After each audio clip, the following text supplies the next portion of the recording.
Salut la team, donc c'est parti pour une nouvelle vidéo et on démarre avec de nouvelles photos de Terence Ruffin à 8 semaines du Pittsburgh Pro. Et Terence n'a toujours pas atteint le poids maximum autorisé, ce qui laisse présager de belles choses pour cette saison, mais également pour les prochaines. Et j'ai hâte de revoir Terence sur scène avec, je pense, son meilleur physique jusqu'à présent, tout comme Mike Summerfield, et sans oublier Ramon Dino qui s'entraîne depuis quelques mois assez dur après avoir énormément déçu. Et je pense que c'est le moment pour lui de revenir au top de sa forme s'il espère succéder à Chris Bumstead. Mais la tâche ne s'annonce pas facile avec la multitude d'athlètes qui affichent des physiques plus qu'impressionnants. On enchaîne avec le clash entre Nick Walker et Bob, le fameux speaker de Monsieur Olympia, qui n'est pas fini puisque Bob a réenchéri en affirmant que Nick Walker allait terminer à la 8e place de Monsieur Olympia 2025. Donc bien évidemment, chacun est libre d'avoir son opinion, mais logiquement Bob n'a pas à se clasher avec un athlète puisqu'il est leur représentant et je pense que cette affaire n'en restera pas là. Et bien évidemment, Nick Walker a répondu en posant cette photo qui s'accompagne de cette phrase. Concernant son physique, eh bien, le voici sur cette photo et Nick est comme à son habitude sur les poses de profil très impressionnant et très volumineux. Au niveau de la condition, son physique semble bien réagir, surtout sur le bas de son physique, mais également sur sa poitrine. My response first would be is, let me tell you who the I am, right? I'm the guy that's going to be announcing you in 8th place at the Olympia. Okay? So that's who I am. There is no official athlete's rep position. I have been on record 100 times saying this, but for some odd reason, people, that's a conflict of interest. He needs to be fired. You can't get fired from a job. Dans ma dernière vidéo, je vous ai parlé de Wesley Withers qui avait annoncé qu'il participerait au D3 Pro face à Matt Grego. Eh bien, cette compétition, si Wesley ne change pas d'avis, car pour le moment, ce n'est pas du sûr à 100%, donc si Wesley décide de participer à ce show, cette compétition serait la dernière concernant cette saison de 2025, car après sa contre-performance à l'Arnold Classic US, d'ailleurs, Wesley aurait été malade quelques jours avant la compétition, ce qui pourrait expliquer pour certains son physique plat et moins conditionné qu'habituellement. Dans tous les cas, Wesley souhaite prendre une grosse année de off-saison pour améliorer son physique, notamment la partie inférieure de son physique, pour pouvoir rivaliser avec les meilleurs athlètes de la catégorie, car Wesley a pour objectif de remporter Monsieur Olympia, mais même avec son meilleur physique qui était celui présenté à l'Arnold Classic US 2024, il lui sera très difficile de devancer justement un athlète comme Mike Summerfield et même Ramon Dino qui était hors de forme la saison dernière. Après, reste à voir si un Ramon au top de sa forme aurait battu un Wesley version Arnold Classic US 2024, car Wesley était juste à 110% et très certainement à sa limite de poids, donc un off-saison n'est peut-être pas la meilleure décision hormis pour se reposer physiquement et surtout mentalement, car être un athlète de haut niveau n'est pas facile sur pas mal de choses. I think I would regret not first trying to see if we can resurrect that shape for Detroit before saying we're not going to do it for sure. I completely understand what you're saying, but can you handle then the situation when when you win Detroit? Yeah. And then going to take the break? Yes. I also actually asked that. Yeah, but You know, yeah, but because that's the only question No, but which is I important. said- do you If know you- what's even more? The 4 weeks play no role at all. If you- But that what happens after will play the role. Yeah, I and know. then again going to the Olympia with that two less No, but time. Olympia No, no. this year won't happen. You really can. You qualify in Detroit and then you don't go? Yes. On revient sur un débat qui s'est déclaré comme toujours sur les réseaux sociaux concernant la finale qui a opposé Mike et Logan à l'Arnold Classic US. Donc les discussions tournent autour de Mike car beaucoup pensent qu'il n'est pas un athlète classique mais plutôt un bodybuilder et d'autres pensent au contraire que Mike est bien un athlète classique et qu'il est justement le meilleur athlète actuel. Par rapport à cette polémique, le vice-président de la fédération IFBB Pro League, donc Tyler Magnon, a pris la parole et a posté ce message où il explique que Mike est bien évidemment un athlète classique avec un physique très esthétique, un X-File parfait, physique équilibré sur toutes les poses. Le message est un peu plus long mais je vous laisse lire justement le post dans son intégralité car pour moi le plus important est dit. Donc chacun aura son avis sur le sujet mais ce sont les juges qui ont le dernier mot et si on regarde de près le physique de Mike, bien évidemment il ne ressemble à aucun autre athlète classique physique actuel, hormis peut-être Terence Ruffin, mais ça nous verrons ça dans quelques semaines.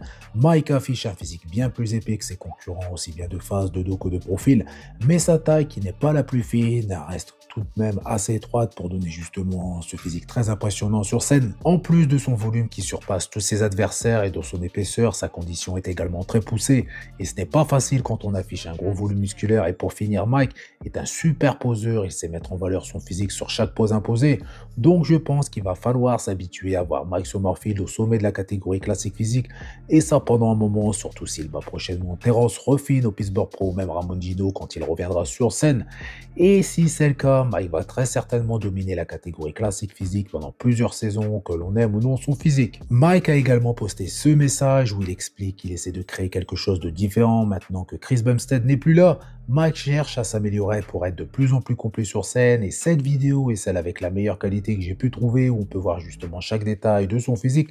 Mike cherche à afficher un physique le plus volumineux possible et le plus rond, avec justement la condition la plus poussée mais toujours le plus esthétique possible. On continue cette vidéo avec la catégorie Men's Physique, et je n'ai pas besoin de vous rappeler ce qui s'est passé. Pour ceux qui n'ont pas suivi, n'hésitez pas à regarder mes dernières vidéos. Donc, plusieurs podcasts ont parlé des propos qui ont été justement dits par Arnold la semaine dernière sur la catégorie, et ils ont également parlé du cash price qui n'était pas assez élevé. But you're right, it should probably be 100 grand for men's physique. Well, I mean, it's 20 times what the men's open bodybuilder won.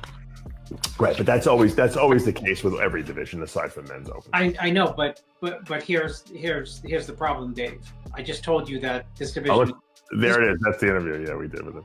Is carrying the NPC. It is. Right, it's carrying the NPC, but it's not carrying the IFBB. Yeah, but guess what? One feeds into the other. Donc personnellement, je pense que cette catégorie doit obtenir un cash prize plus élevé, car il est clair que 10 000 $, c'est une somme assez dérisoire au vu des sacrifices et des efforts fournis par les athlètes. Et je pense également que cette catégorie est énormément suivie par les personnes qui ne sont pas adeptes. Des athlètes énormes, même si la catégorie a bien changé, mais la plupart des athlètes men's physique ont des physiques entre guillemets plus atteignables que des physiques justement 212 ou open. Huge in the industry. I love him, you know, like, because he was a role model. I watch all his videos, I watch all his movies, you know, and he inspired us, like all of us, you know, to get into. He made the bodybuilding huge, but bodybuilding made him huge. You forget that, right? Yep. What came first, IFBB or Arnold? IFBB, right? 100%. IFBB made the Arnold, and now Arnold is saying he's better than the Olympia. Vous avez également Brian Hensley, qui n'est pas un athlète men's physique, mais qui était un athlète classique physique, parce que maintenant il a switché en 212, mais il a quand même tenu justement à donner son avis sur le sujet. Demographic that supports physique, classic physique, bikini wellness is a young demographic, 18 to 30 years old. Okay? The bottom line is that demographic does not have a lot of money. So as far as putting asses in the seats at the Olympia, at the Arnold, at the big shows, them flying to the shows, this is a whole different ball game than just supporting on social media and social media numbers, engagement, shares, and likes on social media. When it comes time to putting asses in the seats at the shows, 30s, 40s, 50s, 60s, 70s, guys, long and longer money. Update de Michael Krizo avec un poids de corps de 136 kg à 8 semaines du Pittsburgh Pro. Le niveau sera assez relevé vu les athlètes qui participent à cette compétition, car nous avons Nick Walker, Martin Fitzwater, Michael Krizo, William Bonac, Good Vito, James Hollingshead, Leandro Perez et Eric Wood. Concernant Michael Krizo, il semble en pleine forme. Pas d'asymétrie par rapport à son épaule opérée, contrairement à une photo que je vous avais justement déjà partagée dans une de mes dernières vidéos. Physique qui pour à 8 semaines et demie est déjà dans une condition très poussée, pratiquement déchiquetée, avec une très belle qualité musculaire. Belle séparation avec beaucoup de détails côté volume et rondeur. Michael semble avoir retrouvé justement son meilleur niveau et peut-être même son meilleur physique depuis ses débuts pro. Et si c'est le cas, le top 4 de cette compétition sera justement assez disputé. Nouveau rebondissement dans l'affaire Bob vs Nick Walker, car de lui-même et sans aucune sanction de la part de l'IFBB Pro League, Bob a démissionné de son poste, même si ce n'était pas vraiment un travail mais plus du bénévolat sauf erreur de ma part. Donc Bob n'est plus le représentant des athlètes et ce n'est pas la première fois que Bob se fait recadrer par rapport à ses propos ou son travail de représentant, et certains athlètes ont également fait savoir ces derniers jours. Donc Bob n'avait pas à tenir justement de tels propos, il se doit justement de rester neutre ou au moins de garder son avis pour lui. No official athlete's rep position. I have been on record 100 times saying this, but for some odd reason, people, that's a conflict of interest. He needs to be fired. You can't get fired from a job. Well, I'll say this officially for the last time on this subject. Don't write me, okay? Don't reach out to me. Don't ask me. Don't refer to me anymore as the athlete's rep, okay? Again, it's an honorary position, just as I explained on that clip we just showed, okay? At best. It's not an official position. There are no official positions, and there hasn't been for 10 years now. So I don't want to hear it anymore. I'm sick of it. It's just, just listen. Let's just be perfectly clear here, right? My views, our views, are those of ourselves and the voice of bodybuilding, or again, us as individuals in our capacities, whether we're doing play-by-play, whether we're doing commentary, we're doing critique, again, on our show or whatever. Et on finit avec la liste des participants pour le D3 Pro, mais qui verra très certainement cette liste s'agrandir, car pour le moment, le niveau n'est pas très élevé par rapport au Pittsburgh Pro, avec comme tête d'affiche William Bonac, James Holychet, Carlos Thomas Jr. et Sacerati, qui est justement un athlète très impressionnant en termes de conditions et de qualité musculaire. Et logiquement, Good Vito devrait participer également justement à cette compétition d'après ses dires il y a quelques semaines.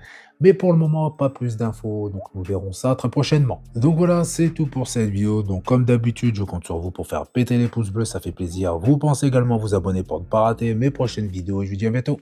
Salut!